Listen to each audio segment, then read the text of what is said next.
Reconheci meu pai num semáforo, pedindo ajuda com um papelão na mão, 25 anos depois de ele me deixar numa cadeira de plástico laranja e nunca mais voltar. Eu tinha 30 anos, 6 de carreira como assistente social, e achava que tinha construído uma vida suficientemente sólida para suportar qualquer coisa. Trabalhava no CREAS de Campinas. Conhecia o sistema de proteção social por dentro, não pelos livros. Fui o sistema. Passei 11 anos dentro de um orfanato nessa mesma cidade antes de sair com uma bolsa e nenhum plano além de sobreviver. Era março. Janela aberta porque o ar-condicionado do carro tinha quebrado. Voltava de uma visita domiciliar quando o semáforo da Avenida Brasil fechou no vermelho. E um homem com papelão se aproximou pelo lado do passageiro. 60 anos, mais ou menos. Cabelos brancos. Roupa gasta mas não suja. E abrir o vidro por reflexo profissional. Então ele deu um passo. E o jeito do corpo ao andar entrou pela minha memória como se nunca tivesse saído. Não eram as sandálias de couro marrom.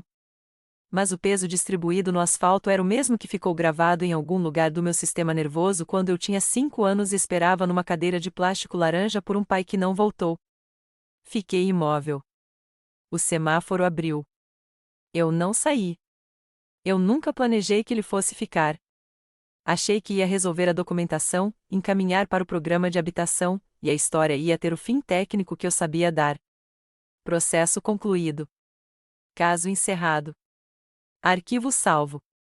Mas tem uma coisa que ninguém te ensina na faculdade de serviço social, que é a diferença entre atender um usuário e atender seu pai. Os protocolos são os mesmos. O corpo não é. Edivaldo entrou na República Assistida no começo de abril. Eu fiz as visitas de acompanhamento que faria para qualquer pessoa. Mas às quintas-feiras, quando saía do CREAS, comecei a passar por lá. Sem planejamento. Só passava. Às vezes levava quentinha. Às vezes ficava 20 minutos. Às vezes ele não falava muito e eu também não. Foi numa dessas quintas que ele mencionou Célia pela primeira vez. Célia era a mulher com quem havia morado nos últimos 8 anos. Tinham se separado quando ele perdeu o emprego. Ela ficou com os filhos dela no bairro. Ele foi ficando sem chão. Me contou isso de forma oblíqua, como quem não quer pedir nada mas quer que a outra pessoa perceba que há algo a ser pedido. Eu percebi. Não disse nada. Na semana seguinte, Célia apareceu com ele na visita. 40 e tantos anos. Cabelo liso preso. Olho que avalia antes de sorrir. Me deu um abraço que eu não esperava e me chamou de filha numa velocidade que me deixou quieta. Edivaldo ficou observando os dois rostos com uma expressão que eu só soube nomear mais tarde. Alívio. Como se a presença dela resolvesse alguma coisa que ele mesmo não conseguia resolver. Passei a levar comida para 2. Num sábado de maio, Tiago apareceu. 19 anos. Fala fácil. O tipo de jovem que sabe exatamente como parecer simpático sem esforço aparente. Ficou no carro enquanto eu subia, mas quando desci me pediu uma carona até um ponto um pouquinho mais longe. No caminho, mencionou um curso técnico. Disse que precisava de dinheiro para a inscrição. Eu ouvi. Não disse nada. Mas anotei. Comecei a anotar tudo. Mentalmente primeiro, depois num caderno que passei a manter na gaveta do criado mudo. A inscrição do Tiago. O celular de Célia que precisava de troca urgente. O botijão de gás que Edivaldo mencionou de passagem numa conversa que parecia casual mas não era. Cada pedido chegava embrulhado em contexto familiar. Cada frase terminava com alguma variação de que a gente era família agora. Eu pagava. Não questionava. E anotava.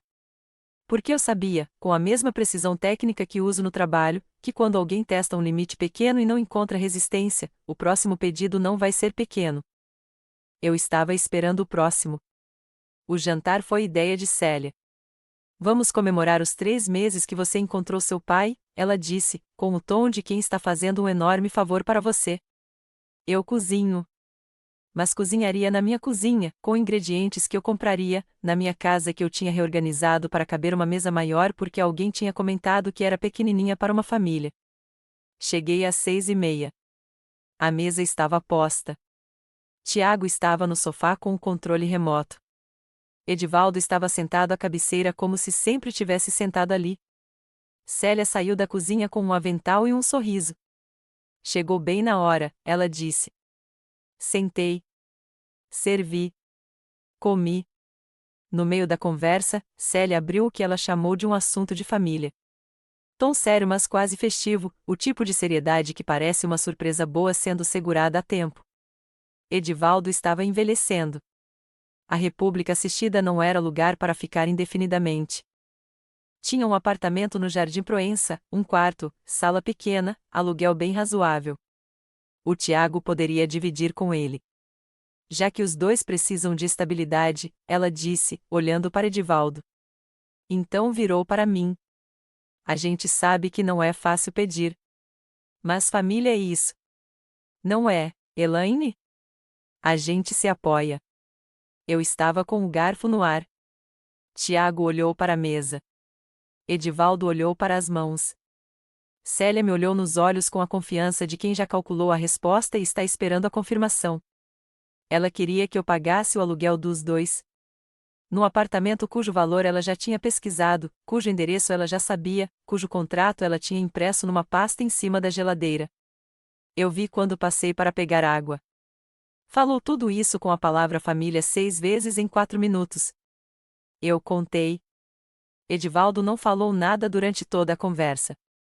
Mas também não discordou.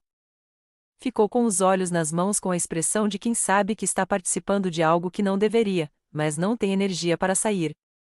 Eu olhei para ele um momento. Pus o garfo no prato. Peguei o copo. Bebi devagar. Que bom jantar, eu disse. Obrigada, Célia. E é aqui que eu preciso que você se inscreva no canal, porque o que eu fiz em seguida foi legalmente impecável e moralmente devastador. Me diz nos comentários de onde você está me ouvindo, eu preciso saber que não estou sozinha nessa história. Eles saíram às 22h16. Eu sei porque olhei para o relógio quando a porta fechou e o número ficou gravado como ficam os números que marcam o fim de alguma coisa. Fiquei no meio da sala por um momento. Não me movi. Só ouvi o silêncio novo que eles deixaram. A pasta estava em cima da minha mesa de centro. Célia a tinha colocado ali com cuidado, como quem serve um prato quente. O contrato de locação do apartamento do Jardim Proença. 2 vias. Já assinadas por ela como responsável pela negociação. Com o espaço marcado a lápis onde eu precisava colocar o nome. E um campo ao lado, responsável financeiro. Peguei a pasta. Abri. Li o contrato inteiro, do início ao fim, do jeito que faço com qualquer documento que passa pelas minhas mãos no CREAS. Aprendi cedo que assinar sem ler é uma forma elegante de se destruir. Enquanto lia, ouvia as vozes deles na cabeça. A voz de Célia com o timbre levemente festivo que ela usava quando queria que a coisa parecesse uma dádiva. A gente sabe que você consegue, Elaine. Você sempre deu um jeito. Você é forte assim. Usava minha força como se fosse dela. Como se a minha capacidade de segurar peso fosse um convite para colocar em mais. E eu tinha deixado. Durante meses, tinha deixado. Porque ser boa era mais fácil do que ser honesta. Porque parte de mim acreditava, ainda, que ser boa o suficiente ia resultar em alguma coisa que se parecesse com família. Então lembrei do domingo de maio. Tiago tinha pedido para usar meu computador. Precisava imprimir o comprovante de matrícula, ele disse. Eu disse que pode. Fui fazer café. Quando voltei, ele tinha minimizado algo rápido demais. Com o reflexo específico de quem foi pego. Fingi não ver. Mas depois, quando ele saiu para o banheiro, reabriu o histórico. Era um grupo de WhatsApp. Uma conversa. O nome do grupo era Família Nova. A última mensagem enviada por ele dizia: ela não vai negar não. Ela precisa de mais que a gente goste dela. Fechei o computador. Fiz café. Servi os 3. Sorri na hora certa. Mas guardei. Pus o contrato em cima da mesa. Peguei a caneta. Fiquei com ela na mão por uns segundos que pareceram mais longos do que eram. Pensei em Edivaldo sentado à minha cabeceira sem dizer uma palavra enquanto Célia falava por ele. Um homem que tinha me abandonado uma vez, deixando que outra pessoa voltasse para fazer o trabalho sujo pela segunda vez. Assinei. Mas não assinei onde Célia tinha marcado a lápis. Assinei uma carta que tinha escrito no dia anterior, quando percebi para onde a conversa do jantar estava indo. Uma carta para a coordenadora do programa habitacional do CREAS, formalizando o acompanhamento de Edivaldo como usuário do serviço, recomendando a transferência para uma república assistida com mais suporte, listando as razões técnicas. Assinei com o carimbo profissional. Colei num envelope. Lacrei. Peguei o celular. Fotografei o contrato de Célia. Salvei no servidor de documentos do CREAS com a data e hora. Enviei o envelope digitalizado para o e-mail institucional. Depois coloquei a pasta de Célia dentro de uma sacola. Endireitei a mesa. Apaguei a luz da sala. Fui dormir. A casa estava completamente silenciosa. E era um silêncio diferente de todos os que eu tinha vivido antes. Não era a ausência de barulho. Era o som específico de uma decisão que não tem volta. Dormi bem. Isso foi o que mais me surpreendeu na manhã seguinte. Acordei sem o peso que tinha carregado nos últimos meses e fiquei deitada por um momento olhando para o teto com uma sensação que levei alguns minutos para nomear. Era alívio. O tipo de alívio que não tem nada a ver com felicidade, mas tem tudo a ver com clareza. Como quando você para de fingir que uma coisa que dói não dói. O corpo reconhece a verdade antes da cabeça. Tomei banho. Fiz café. Sentei na minha mesa e olhei para o espaço onde a pasta de Célia tinha estado. Estava vazia, a mesa. O envelope já enviado. O documento já arquivado. A decisão já tomada com a assinatura certa no lugar certo. Tomei o café devagar e sem pressa porque era sábado e eu não tinha nada a correr para fazer. A casa era minha de novo de um jeito que eu não sabia que tinha deixado de ser. Às 10h30, Célia ligou. Não atendi na primeira chamada. Fiz um segundo café. Atendi na segunda. Elaine, ela disse, com o tom leve de quem está muito satisfeita consigo mesma. Você passou a noite bem? Imagino que sim. Aquele jantar ficou muito gostoso, né? Pensei em você. Pensei em mim também, eu disse. Verdade. Ela perguntou quando eu ia passar para buscar o contrato. Disse que Edivaldo estava animado. Que Tiago já tinha visto o apartamento por fora e adorado o bairro. Que a gente podia assinar já na segunda se eu tivesse tempo, porque o proprietário queria fechar rápido. Usou meu nome 3 vezes em 2 minutos. O tipo de atenção calculada que imita afeto mas tem estrutura de pressão. Eu ouvia e tomava o café. Claro, eu disse. A gente se fala. Ela riu. Aquele riso curto de quem pensa que ganhou. Domingo fui até a República. Levei comida porque era o que sempre fazia e porque mudar esse detalhe ia sinalizar alguma coisa que eu não estava pronta para sinalizar ainda. Edivaldo estava sentado no pátio interno com um homem mais velho. Levantou quando me viu. Tiago estava ao telefone no corredor, gesticulando com a mão livre como quem já está contando a novidade para alguém. Comi com eles. Ouvi a conversa sobre o apartamento. Ouvi Edivaldo dizer que o bairro era tranquilo e que ia ser bom ter um endereço fixo. Ouvi sem pestanejar. Respondi quando era necessário. Sorri quando era esperado. Nunca olhei nos olhos por mais de 3 segundos seguidos porque os olhos entregam o que o rosto esconde. Aprendi isso no orfanato. Aprendi que controlar o rosto é fácil. Os olhos são mais honestos do que a gente quer. Fui embora às 5. Célia me abraçou na saída. Você é muito especial, ela disse na minha orelha. Muito mesmo. Eu sei, eu disse. Dirigi de volta para casa com a janela aberta porque o ar-condicionado ainda não tinha conserto. O vento entrou pela janela e eu não me importei. Era o mesmo vento de sempre. A mesma avenida. O mesmo semáforo da Avenida Brasil que eu atravessei sem parar porque agora estava verde. Na terça de manhã, Célia mandou mensagem perguntando se eu tinha chegado a conversar com o proprietário. Respondi que estava resolvendo. Na quarta, Tiago mandou áudio de 40 segundos descrevendo o quarto dele no apartamento novo com uma precisão de quem já está morando lá na cabeça. Respondi com um emoji de positivo. Guardei o áudio. Quinta era dia de visita na República. Fui como sempre. Levei quentinha. Fiz o registro técnico como sempre faço. No campo de observações escrevi o que via com os olhos treinados que tenho, usuário estável, mas com rede de apoio que apresenta padrão de dependência financeira em relação à técnica de referência. Recomendo reavaliação do plano de atendimento. Assinei. Carimbo. Arquivei na pasta física e no sistema digital. Era a documentação de rotina. Era o meu trabalho. Era também a peça que faltava. Na sexta-noite, Célia veio até a minha casa sem avisar. Bateu na porta com 3 pancadas confiantes. Quando abri, ela tinha o sorriso que reserva para quando quer parecer que está fazendo um favor. Trouxe bolo. Disse que tinha feito especialmente.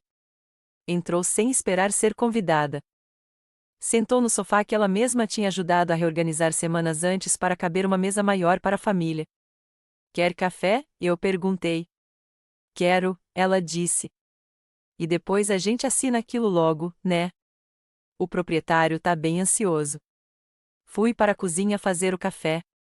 Ouvi ela dizendo da sala que Tiago finalmente ia ter um endereço para colocar no currículo, que era isso que faltava para o menino, que família é isso mesmo, apoio na hora certa. A voz chegava pela porta entreaberta com o timbre de quem está acomodado num lugar que não é seu. Voltei com o café. Sentei do lado oposto. Ela abriu a bolsa. Tirou uma nova cópia do contrato, mais limpa que a anterior, com os campos já marcados em caneta desta vez, não mais a lápis. Tinha até um post-it com uma seta apontando para onde eu precisava assinar.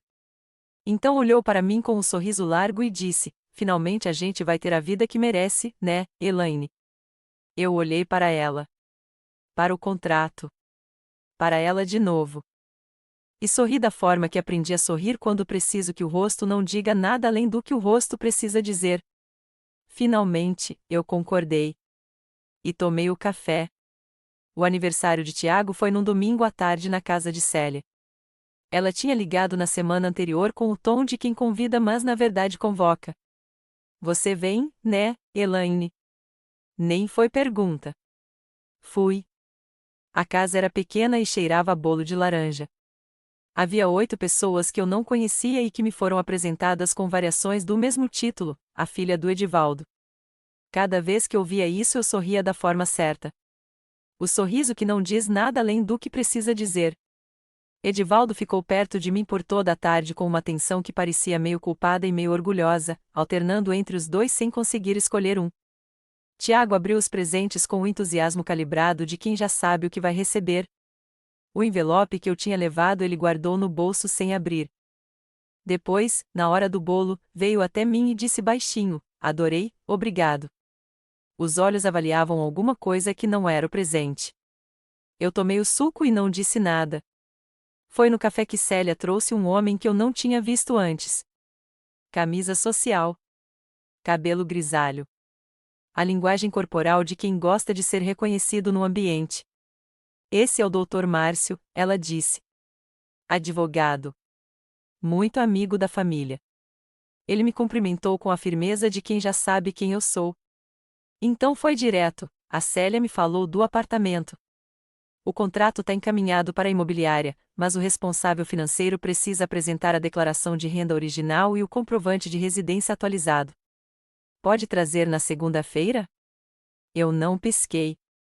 Minha mão estava segurando o copo. O copo não tremeu. Ouvi o prazo. Ouvi o tom de quem acha que o assunto está resolvido. Senti o peso específico de alguém que não sabe que o documento que estava pedindo já estava arquivado num sistema do qual ele não tinha acesso, não como parte de um contrato privado, mas como evidência institucional de um vínculo que eu tinha formalizado de uma forma completamente diferente da que Célia havia planejado. Claro, eu disse. Pode deixar o contato. Ele me deu o cartão. Eu coloquei na bolsa. Ele foi buscar mais café. Célia ficou me olhando com o sorriso de quem está satisfeita com a própria engenharia. Piscou para mim. Um gesto pequeno e confiante. Como quem diz, viu como eu resolvi? Eu devolvi o sorriso. E fui me servir de bolo pela segunda vez. Meu corpo precisava fazer alguma coisa com as mãos enquanto a cabeça processava a informação nova. Eles tinham contratado um advogado que sabia meu nome, que tinha o meu número, que não sabia de mais nada. O bolo era de laranja. Estava gostoso. Guardei esse detalhe sem saber por quê. Na quarta de manhã, Tiago apareceu na minha porta sem avisar. 3 batidas. O ritmo de quem tem intimidade suficiente para aparecer sem aviso, ou quer parecer que tem. Abri porque não abrir ia criar um sinal antes da hora certa.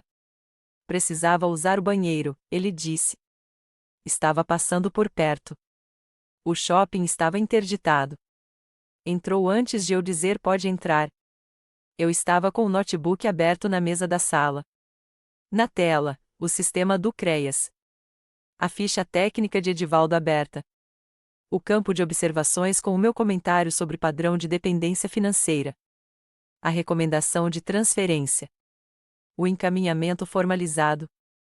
Tudo ali, em fonte tamanho 12, legível de qualquer ângulo da sala. Fechei o notebook. Com a naturalidade de quem terminou de consultar alguma coisa de trabalho.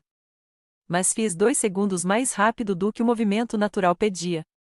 Senti isso no instante em que fiz. Aquele descompasso pequeno entre a decisão e o corpo que executa. Tiago saiu do corredor em direção ao banheiro e parou por um segundo olhando para a mesa. Depois olhou para mim. O rosto tinha uma expressão que não era exatamente desconfiança. Era o primeiro passo antes dela. Trabalho, eu disse, antes que ele perguntasse. Fichas de usuário. Sigilo de protocolo. Ah, entendi, ele disse. Foi ao banheiro. Eu fiquei de pé no meio da sala com as mãos livres ao lado do corpo e o coração num ritmo que eu ouvia dentro dos próprios ouvidos. Não era medo. Era a consciência exata de ter chegado a 1 milímetro da borda sem cair. Esse espaço entre o flagra e o disfarce tem uma textura própria. Quem nunca chegou perto não sabe o que é.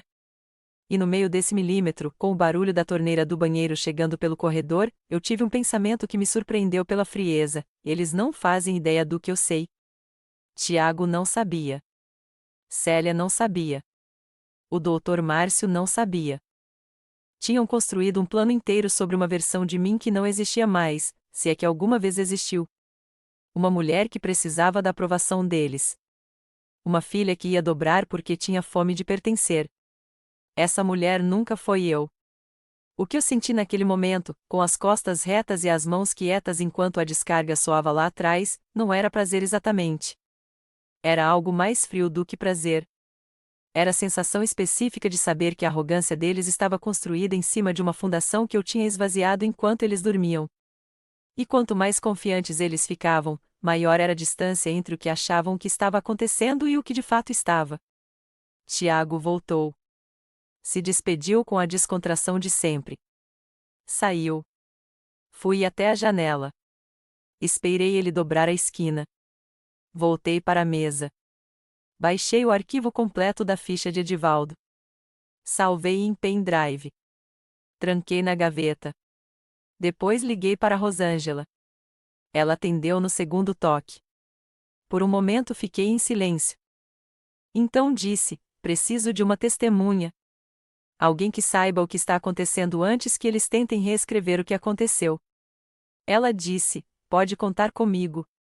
Eu já sabia. Mas precisava dizer em voz alta. Para o plano parar de existir só dentro da minha cabeça e começar a ter peso no mundo real. O tipo de peso que resiste quando alguém tenta empurrar contra ele. O campo minado estava menor do que na véspera. Mas eu ainda estava de pé no meio dele. E havia uma diferença entre os dois lados agora: eles andavam com os olhos fechados. Eu sabia exatamente onde pisar. Célia ligou na segunda de manhã às 8h42. Cedo demais para assunto casual. Tarde demais para fingir que era por acidente. Atendi no terceiro toque porque no segundo eu já sabia pelo ritmo das chamadas anteriores que ela não ia parar. Elaine. Eu recebi um e-mail estranho. Da prefeitura. De um setor que eu não conheço. Dizia que o Edivaldo vai ser transferido para outra república. Em Sumaré. Você sabe alguma coisa disso? Fiquei em pé no meio da cozinha. O café ainda não tinha acabado de passar. Ouvi o barulho da máquina e a voz de Célia ao mesmo tempo, e esses dois sons não combinavam com nada que eu precisasse fingir sentir naquele momento. Então não fingi. Usei a voz técnica. A mesma que uso quando preciso explicar um protocolo para alguém que não vai gostar da explicação.